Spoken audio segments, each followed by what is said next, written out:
Hello students, welcome to my channel science স্টাডিয়ান।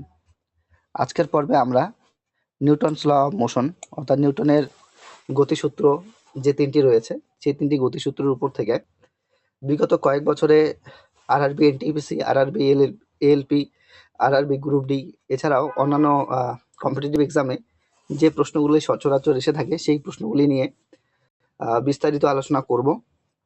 এছাড়াও তার সাথে সাথে আমরা এক্সপেক্টেড কোশ্চেনকেও আলোচনা করব।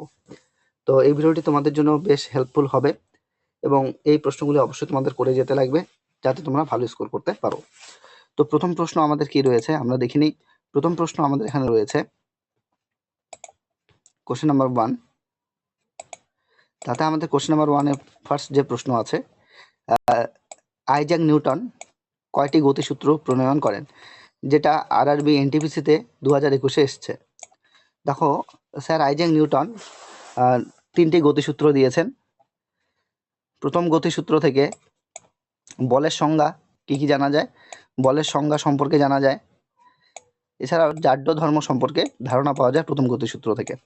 এটা পরীক্ষায় অনেক সময় জিজ্ঞাসা করে থাকে, নিউটনের প্রথম গতিসূত্র থেকে কি কি সম্পর্কে জানা যায়, বলের সংজ্ঞা জানা যায়, আচ্ছা জাড্য ধর্ম সম্পর্কে জানা যায়। এছাড়া দ্বিতীয় গতিসূত্র থেকে কি পাওয়া যায়, দ্বিতীয় গতিসূত্র থেকে যেটা পাওয়া যাবে সেটা হচ্ছে বলের পরিমাপ। প্রথম গতিসূত্র থেকে আমি বললাম বলের সংজ্ঞা, আর দ্বিতীয় গতিসূত্র থেকে বললাম আমি বলের পরিমাপ, এই সম্পর্কে জানা যায়। এছাড়াও ভরবেগের ধারণা পাওয়া যায় দ্বিতীয় গতিসূত্র থেকে। আর তৃতীয় গতিসূত্র থেকে আমরা যেটা জানবো সেটা হচ্ছে ক্রিয়া প্রতিক্রিয়া সম্পর্কিত বিষয়ে জানা যায় নিউটনের তৃতীয় গতিসূত্র থেকে। তো ফাইনালি নিউটনের তিনটা গতিসূত্র রয়েছে, তো তার জন্য এখানকার সঠিক উত্তর হয়ে যাবে অপশন নম্বর এ, তিনটি গতিসূত্র রয়েছে।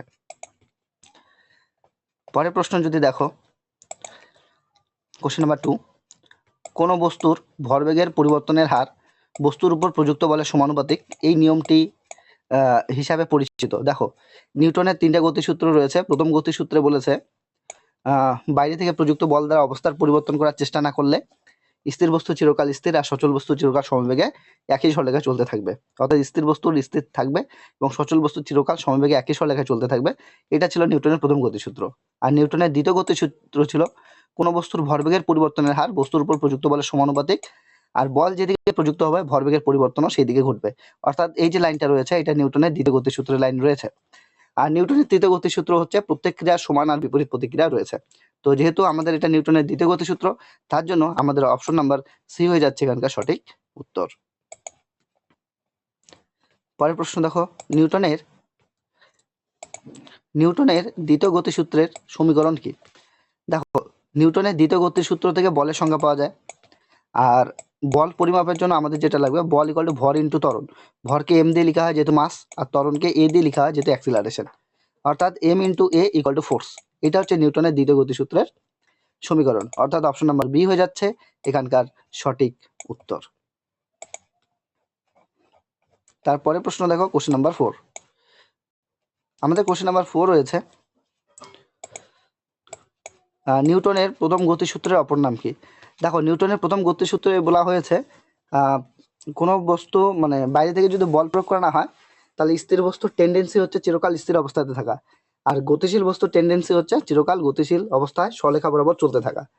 এই যে বিষয়টা, স্থির বস্তুর স্থির থাকার টেন্ডেন্সি, গতিশীল বস্তুর গতিশীল থাকার টেন্ডেন্সি, এই বিষয়টাকে বলা হয় জাড্য। তার জন্য নিউটনের প্রথম গতিসূত্র থেকে যেহেতু জাড্যের কনসেপ্ট পাওয়া যায়, তার জন্য নিউটনের প্রথম গতিসূত্রকে বলা হয় জাড্যের সূত্র। অর্থাৎ অপশন নাম্বার সি হয়ে যাচ্ছে এখানকার সঠিক উত্তর। পরের প্রশ্ন কোশ্চেন নাম্বার 5। কোশ্চেন নাম্বার 5 রয়েছে হঠাৎ গাড়ি চলতে শুরু করলে যাত্রীরা পেছনের দিকে হেলে পড়ে, এটি কিসের উদাহরণ।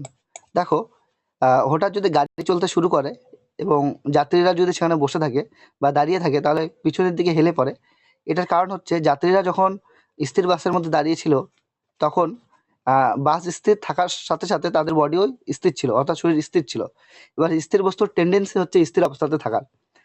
ঠিক এই কারণে যখন বাস চলতে শুরু করে তখন ব্যক্তির নিচের যে পোর্শনটুকু যেটা বাসের সাথে সংলগ্ন থাকে বা বাসের সাথে টাচ করা থাকে সেটা সামনের দিকে এগিয়ে গেল, মাথার যে পোর্শনটুকু থাকে অর্থাৎ উপরের দিকে যে পোর্শনটুকু থাকে সেটা কিন্তু স্থিতিজাড্যের জন্য অর্থাৎ স্থির অবস্থায় থাকার টেন্ডেন্সির জন্য পিছন দিকে হেলে পড়ে।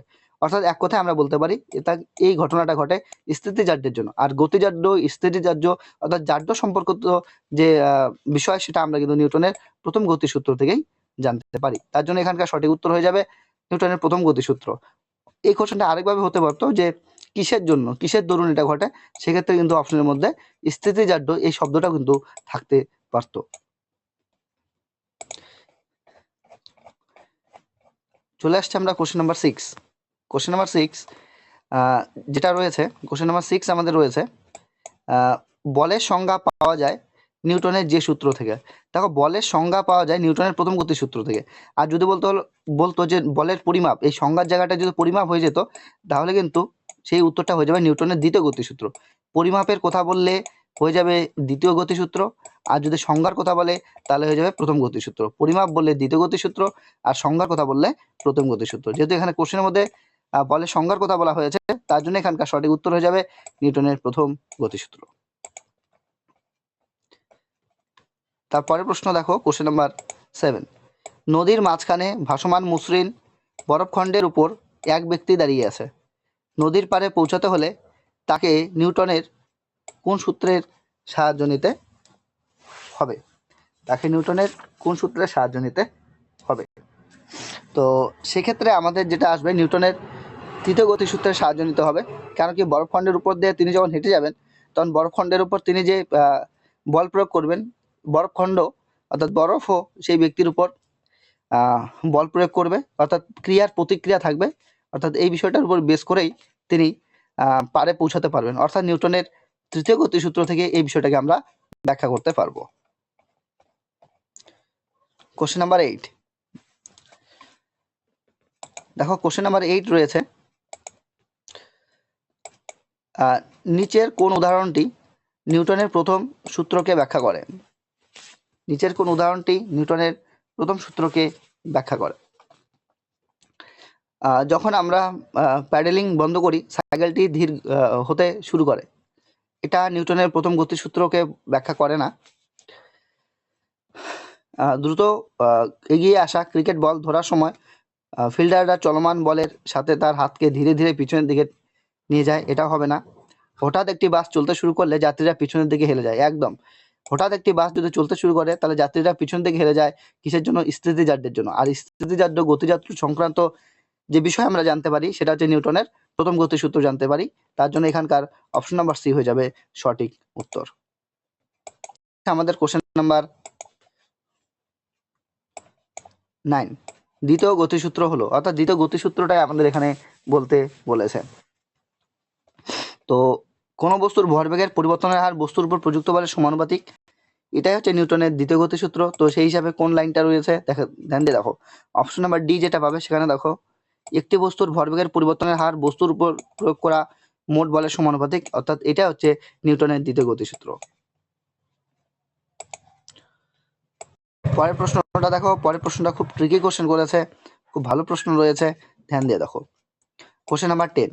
গাছের ডাল দ্রুত নাড়ালে কিছু পাতা গাছ থেকে বিচ্ছিন্ন হয়ে যেতে পারে, কারণ? দেখো, গাছের মধ্যে পাতাগুলি স্থির অবস্থাতে থাকতে চায়, কিন্তু তুমি যদি দ্রুত নাড়াও, তাহলে সেই পাতাগুলির টেন্ডেন্সি হচ্ছে স্থির অবস্থাতে থাকা। কিন্তু তুমি দ্রুত নাড়াতে থাকলে তার স্থির অবস্থায় থাকার জন্য সে কি হবে, কিছু পাতা ওখান থেকে ঝরে পড়বে। অর্থাৎ এই বিষয়টা স্থিতিজাড্যের জন্যই হবে। অপশন নাম্বার সি হয়ে যাবে এখানকার কিন্তু সঠিক উত্তর। পরের প্রশ্ন কি রয়েছে, কোশ্চেন নাম্বার 11। সরি, গতির দ্বিতীয় সূত্র কার সাথে সম্পর্কিত? দেখো, নিউটনের যে দ্বিতীয় গতিসূত্র আছে, সেটা কিন্তু ভরবেগের সাথে সম্পর্কিত। কারণ নিউটনের দ্বিতীয় গতিসূত্র যেটা রয়েছে, কোনো বস্তুর ভরবেগের পরিবর্তনের হার বস্তুর উপর প্রযুক্ত বলের সমানুপাতিক। অর্থাৎ বস্তুর উপর কি পরিমাণ বল প্রয়োগ করতে লাগবে, সেই বিষয়টা পুরোপুরি ভরবেগের উপর ডিপেন্ড করে। আর ভরবেগ হচ্ছে ভর আর বেগের গুণফলে যেটা তৈরি হয়, সেই রাশিটাকে বলা হয় ভরবেগ। আচ্ছা, ভরবেগের একক তোমরা মনে রাখবে KG metre per second square, এটা হচ্ছে ভরবেগের একক। আচ্ছা, ভরবেগের পরিবর্তনের হার যত বেশি হবে, প্রযুক্ত বলের পরিমাণও কিন্তু তত বেশি হবে। এটাই হচ্ছে নিউটনের দ্বিতীয় গতিসূত্রের সাথে সম্পর্কিত। দেখো, পরের প্রশ্ন, কোশ্চেন নাম্বার 12। কোশ্চেন নাম্বার 12 আমাদের যেটা রয়েছে, নিউটনের দ্বিতীয় গতিসূত্র হলো, দেখো নিউটনের দ্বিতীয় যে গতিসূত্র, সেখান থেকে আমরা বলের পরিমাপ জানতে পারি, অর্থাৎ কোনো বস্তুর উপর বলের প্রভাব রয়েছে কিনা সেই বিষয়টা সম্পর্কে আমরা জানতে পারি। অর্থাৎ বলের প্রভাব বুঝতে সাহায্য করে নিউটনের দ্বিতীয় গতিসূত্র। আচ্ছা, জাড্ডর সূত্র নামে পরিচিত হচ্ছে নিউটনের প্রথম গতিসূত্র জাড্ডর সূত্র নামে পরিচিত। কোনো বস্তুর উপর পারস্পরিক ক্রিয়াশীল বলের সম্পর্ক পাওয়া যায়, এটা হচ্ছে নিউটনের মহাকর্ষ সূত্র থেকে পাওয়া যায়। এটা নিউটনের মহাকর্ষ সূত্র থেকে জানা যায়। আর শক্তি সংরক্ষণের সূত্র, আচ্ছা, শক্তি কখনোই কি হয় না, ধ্বংস হয় না বা তৈরি করা যায় না। শক্তি সবসময় এক রূপ থেকে আরেক রূপে স্থানান্তরিত হয়। দেখো পরের প্রশ্ন, question number 13, F equal to M a. বুঝতেই পারছো এটা নিউটনের কত নাম্বার গতিসূত্র হবে? এটা নিউটনের দ্বিতীয় গতিসূত্র হবে। দেখো F equal to M A, বল ইকুয়াল টু ভর ইন্টু ত্বরণ, অর্থাৎ বলের পরিমাপ কিন্তু আমরা নিউটনের দ্বিতীয় গতিসূত্র থেকে পাই। আর ভরবেগ সম্পর্ক নিউটনের দ্বিতীয় গতিসূত্র থেকে পাওয়া যায়। আমি আরেকবার মনে করিয়ে দিচ্ছি, নিউটনের প্রথম গতিসূত্র বলে, তাহলে সেক্ষেত্রে তুমি পাবে হচ্ছে বলের সংজ্ঞা, আর পাবে হচ্ছে জাড্য ধর্ম সম্পর্কে। আর নিউটনের দ্বিতীয় গতিসূত্র থেকে তুমি যেটা জানতে পারবে সেটা হচ্ছে ভরবেগের কনসেপ্ট, ভরবেগ। দুই হচ্ছে বলের পরিমাপ সম্পর্কে তুমি পাবে, বলের পরিমাপ।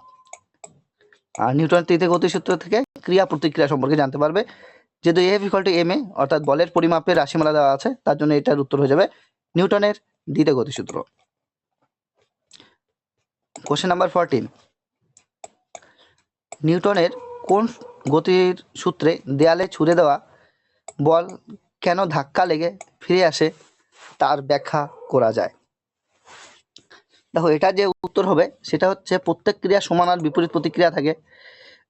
তো বল গিয়ে যখন ওয়ালের মধ্যে ধাক্কা লাগবে, তখন ওয়ালও বলের উপর বিপরীতমুখী বল প্রয়োগ করবে, তার জন্য বলটি আবার ধাক্কা লেগে রিটার্ন আসে। অর্থাৎ এই ক্ষেত্রেই আমরা উত্তরটা পেয়ে যাব নিউটনের তৃতীয় গতিসূত্র। এবার আমরা চলে আসছি কোশ্চেন নাম্বার 15। কোশ্চেন নাম্বার 15 রয়েছে,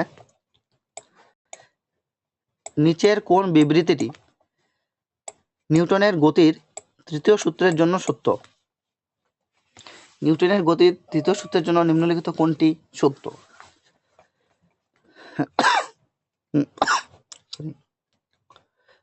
বল একই বস্তুর উপর প্রয়োগ করা হয়, বল কখনোই একই বস্তুর উপর প্রয়োগ করা যায় না।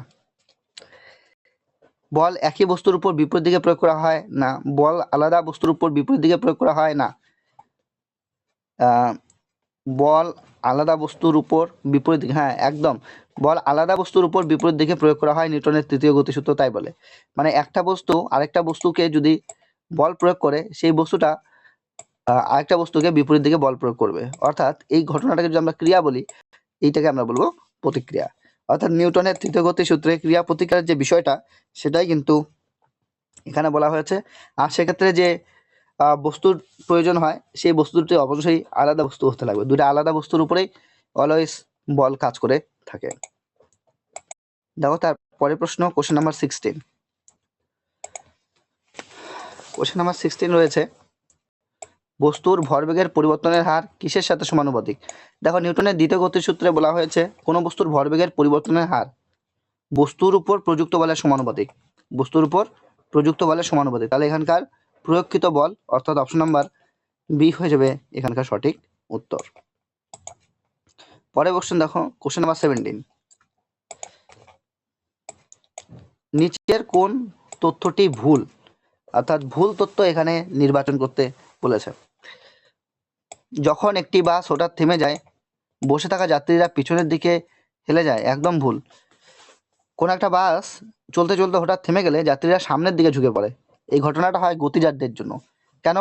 যাত্রীরা যখন বাসের মধ্যে চলমান বাসের মধ্যে থাকে, তখন চলমান বাসের সাথে সাথে ব্যক্তির যে শরীর সেটাও চলমান অবস্থাতে থাকে এবং গতিশীল অবস্থাতে থাকে। এই গতিশীল অবস্থাতে থাকার জন্য নিউটনের প্রথম গতিসূত্র অনুযায়ী সেই যাত্রীদের দেহ গতিশীল অবস্থাতেই থাকতে চায়। কিন্তু হঠাৎ বাস থেমে গেলে তৎক্ষণাৎ বাসের সাথে যে পোর্শনটুকু, বডির যে অংশটুকু লাগোয়া থাকে সেটা থেমে গেল, উপরের পোর্শনটুকু যেটা মাথার নিকটবর্তী অংশ, সেটা গতিশীল অবস্থায় থাকতে চায়, তার জন্য সামনের দিকে ঝুঁকে পড়ে। অর্থাৎ সেক্ষেত্রে উত্তর হয়ে যাবে সামনের দিকে ঝুঁকে পড়ার বিষয়টি। এখানে বলা আছে পিছনের দিকে হেলে যায়। পিছনের দিকে কখন হেলে যাবে? যখন বাসের মধ্যে স্থির বাসের মধ্যে বসে আছে, হঠাৎ বাস চলতে শুরু করলে সেই অবস্থায় যাত্রীরা পেছনের দিকে ঝুঁকে পড়বে। অর্থাৎ অপশন নাম্বার এ হয়ে যাচ্ছে এখানকার ভুল option. Question number 18, 1 KG 1 metre per second square, এটাকে কি বলা হবে? 1 KG metre per second square. আচ্ছা, প্রথমে বলো KG metre per second square এটা কিসের একক? ধ্যান দিয়ে দেখবে, কেজি মানে হচ্ছে ভর, আর মিটার পার সেকেন্ড স্কোয়ার হচ্ছে ত্বরণ। মিটার পার সেকেন্ড স্কোয়ার কিসের একক? এটা হচ্ছে ত্বরণের একক। তাহলে কার সাথে কি গুণ হয়েছে? এখানে গুণ হয়েছে ভরের সাথে ত্বরণ গুণ হয়েছে, ভরের সাথে ত্বরণ। আচ্ছা, ভরের সাথে ত্বরণ গুণ হলে কি হয়? বল পাওয়া যায়। তাহলে আলটিমেটলি এটা কিসের একক? এটা হচ্ছে বলের একক। আর বলের একক কি? বলের একক হচ্ছে নিউটন। বলের একক হচ্ছে নিউটন। তাহলে নিউটনকে আমরা লিখতে পারি KG metre per second square হিসাবে। তার জন্য এখানকার সঠিক উত্তর হয়ে যাচ্ছে অপশন নাম্বার এ হয়ে যাচ্ছে এখানকার সঠিক উত্তর। অপশন নাম্বার এ হয়ে যাচ্ছে এখানকার সঠিক উত্তর। কোশ্চেন নাম্বার 19, নিউটনের গতির সূত্র প্রকাশের বছর ছিল কোন বছর? নিউটনের প্রথম গতিসূত্র প্রকাশিত হয়েছে। আচ্ছা, নিউটনের গতিসূত্রগুলি প্রকাশিত হয়েছে যে সালে, সেই সালটি হচ্ছে 1687, অর্থাৎ 1687 সালে নিউটনের গতিসূত্রগুলি প্রকাশিত হয়েছে। এবার চলে আসছি আমরা কোশ্চেন নাম্বার 20। দেখো কোশ্চেন নাম্বার 20 যেটা রয়েছে, দ্রুত এগিয়ে আসা ক্রিকেট বল ধরার সময় একজন ফিল্ডার কেন তার হাত পিছনের দিকে নিয়ে আসে? এটার পেছনে কারণ হচ্ছে, কারণ তিনি যদি পিছনের দিকে হাত না নিয়ে আসেন তাহলে তিনি বেশি বল অনুভব করবেন, অর্থাৎ তার হাতে বেশি লাগবে। কিন্তু তিনি যদি পিছনের দিকে নিয়ে আসেন বলটিকে ধরে, তাহলে সেক্ষেত্রে তার হাতের উপর প্রযুক্ত বলের পরিমাণটা কম হবে। তো এখানকার সঠিক উত্তর কি হয়ে যাবে? অপশন নাম্বার সি হয়ে যাবে। কেন? দেখো, তিনি দীর্ঘ সময়ের জন্য কম বল অনুভব করেন।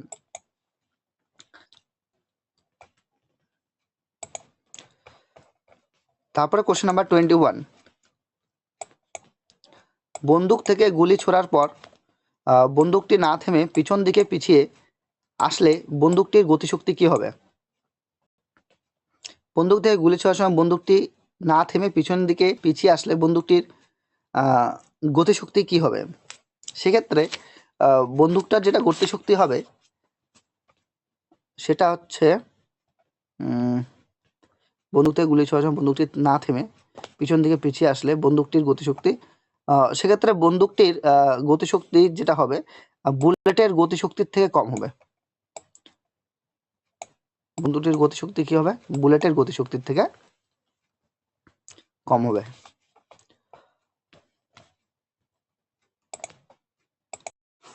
তারপরে প্রশ্ন দেখো, কোশ্চেন নাম্বার 22, এখানকার উত্তর হয়ে যাচ্ছে অপশন নাম্বার বি। তারপরে দেখো এখানে কোশ্চেন নাম্বার 22, ভর ও ত্বরণের গুণফলকে কি বলা হয়? ভর তার সাথে যদি আমরা ত্বরণ গুণ করি, অর্থাৎ এফ ইন্টু এ, সেক্ষেত্রে আমরা যেটা পাবো সেটা হচ্ছে বল। বল হচ্ছে ভর ইন্টু ত্বরণ, বল ইকুয়াল টু ভর ইন্টু ত্বরণ, বল ইকুয়াল টু ভর ইন্টু ত্বরণ। তার জন্য এখানকার উত্তর হয়ে যাবে option number D. Question number 23, নিচের কোন উদাহরণটি নিউটনের তৃতীয় গতিসূত্রের বিবরণ দেয়? নিচের কোন উদাহরণটি নিউটনের তৃতীয় গতিসূত্রের বিবরণ দেয়? দেখো, রকেটের যে উৎক্ষেপণ সেটা নিউটনের তৃতীয় গতিসূত্রের উপর বেস করেই হয়। তারপরে যেটা বলেছে, হঠাৎ বাস চলতে শুরু করলে, এটা যাত্রীরা পিছন থেকে গেলে এরিয়া নিউটনের প্রথম গতিসূত্র দিয়ে ব্যাখ্যা করা যায়। যখন সাইকেল প্যাডেল করা বন্ধ করে দিই তখন চাকার ঘূর্ণন আস্তে আস্তে কমতে থাকে। এটা অ্যাকচুয়ালি নিউটনের প্রথম গতিসূত্রই বলে যে বল প্রয়োগ করার জন্যই চাকার বেগ ধীরে ধীরে কমতে থাকে। যদি বল প্রয়োগ করা না হতো তাহলে চাকা আজীবন ধরে ওইভাবে চলতেই থাকতো। তারপরে হচ্ছে সি নাম্বার ডি, দ্রুত গতিতে আসা বল ধরতে ফিল্ডার তার পিছনের দিকে নিয়ে আসে। এটা নয়, এটা হবে না, এটা উত্তর হয়ে যাবে রকেট উৎক্ষেপণ। নিউটনের তৃতীয় গতিসূত্রের একটা এক্সাম্পল। দেখো পরের প্রশ্ন, কোশ্চেন নাম্বার 24। নাবিক যখন সামনের দিকে লাফ দেয় তখন নৌকাটি পিছনের দিকে চলে যায়। নিউটনের কোন সূত্র এই উদাহরণ উপস্থাপন করে? এক্ষেত্রে আমাদের উত্তর হয়ে যাবে নিউটনের তৃতীয় গতিসূত্র, অর্থাৎ প্রত্যেক ক্রিয়া সমান আর বিপরীত প্রতিক্রিয়া রয়েছে, এই সূত্রটাই এই উদাহরণটাকে উপস্থাপন করে। কারণ নৌকা থেকে যখন নাবিক লাফ দেয় তখন নৌকার উপর বল প্রয়োগ করে, আর নৌকাটিও নাবিকের উপর বল প্রয়োগ করে। তার জন্য নাবিক যখন নৌকার উপর বল প্রয়োগ করে সেটাকে ক্রিয়া বললে, অপরদিকে নৌকাটি নাবিকের উপর যে বল প্রয়োগ করছে সেটাকে প্রতিক্রিয়া বলে। সেই প্রতিক্রিয়া বলের জন্য নাবিক পাড়ের মধ্যে এসে পড়ে আর নৌকাটি পিছনের দিকে সরে যায়, অর্থাৎ নিউটনের তৃতীয় গতিসূত্র হয়ে যাবে এখানকার সঠিক উত্তর। Question number 25। কোশ্চেন নাম্বার 25 রয়েছে, কোন সূত্রের ভিত্তিতে রকেট উৎক্ষেপণ করা হয়? একটু আগে আমরা পড়লাম, রকেট উৎক্ষেপণ করা হয় নিউটনের তৃতীয় গতিসূত্রের ভিত্তিতে, অর্থাৎ অপশন নাম্বার এ হয়ে যাচ্ছে এখানকার সঠিক উত্তর। তো এখানে আমরা কোশ্চেন 25 অব্দি আলোচনা করলাম। পরের দিন আমরা কোশ্চেন 26 থেকে শুরু করে 43 পর্যন্ত আলোচনা করব। তো সেটা আসছে আমাদের নেক্সট পার্টে। Thanks for watching this video.